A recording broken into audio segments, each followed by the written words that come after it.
का दास का उद्देश्य ये है कि इन राजनेताओं से हटकर तुम भगवान की तरफ चलो एक बार।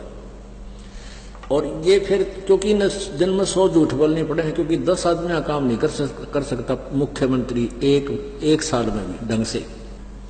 और ये एमएलए वगैरह तक कर ही क्या सकते हैं, बस ये गणत थाने में जो अपने मत के होते हैं ना, उनकी सिफारिश कर देंगे, दूसरों के साथ अन्याय करवा देंगे, इतना तो ये कर सकते हैं, इससे अधिक इनका गौत नहीं है। कहने का भाव यह कि ये भी जरूरी है, आवश्यक है, ये अपना व्यवस्था बनाए रखने के लिए।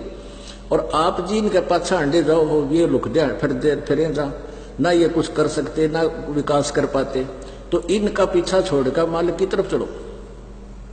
अब जैसे एक राजा था, वो विशेष बात होती है जिसके पास थोड़ा सा शारीरिक सुख हो जाए और घर में भी सुख हो, 2 पैसे हो जाए, वो बकवाद कराया करे। राजा लोग पहले शिकार खेलने जाया करते, यानी अपनी वो पहले तीर तैयार होया करते उन दोनों, तो ऐसे अपनी तीर प्रैक्टिस भी करते थे और मृगों को, जंगली जानवरों को मारते थे निशाने ले लेकर, और फिर उनको घसीट लेते थे। वो कुछ शेर शार रखा करते चिड़िया घर में, वहां डाल देते, कुछ आप खा लेते। तो ऐसे वो जंगल में घूम रहा था, रास्ता भूल गया, भूखा मरा था बुरी तरह। वो किसान खेतों में काम कर रहा था, वहां आ गया, उसने कहा भाई मैं बहुत भूखा हूं और भूख लगी है। तो किसान ने सारी रोटी उसको दे दी और भूखा मरा था सारी खा गया।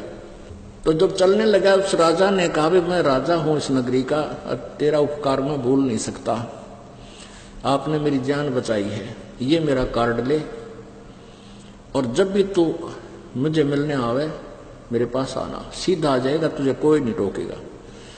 तो किसान एक दिन सोचा चल अपने मित्र से मिलाएं और वह को सूखा पड़ गया, कुछ उसको राहत मांग के लावा। तो वहां गया तो राजा भी अपने बाहर आंगन में बैठा और ऐसे कोई क्रिया अपना धार्मिक कोई अनुष्ठान कर रहा था, भक्ति कर रहा था।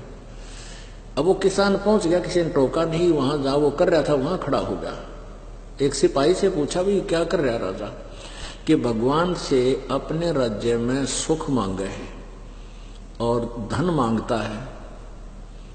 तो किसान बोला रे तेरा गजब हुआ, मैं तो भिखारी के पास आ गया, उल्टा चल पड़ा कि मैं तो इस तो मांगना था, यू आप भिखारी पाया मैंने, तो मैं उसी से क्यों ना मांग लूं जिससे ये मांग रहा है। वापस आ गया। तो पुण्यात्मा ये कोड वर्ड है, न समझ लेना। अब धक्के क्यों खा रहे हैं, दुखी क्यों हो रहे हैं, हम भगवान से दूर हो गए, वो परमात्मा हमें मिला नहीं जिससे हम प्रारब्ध से न्यारा भी मांगेंगे तो भी हमें देगा, वो कबीर गॉड है।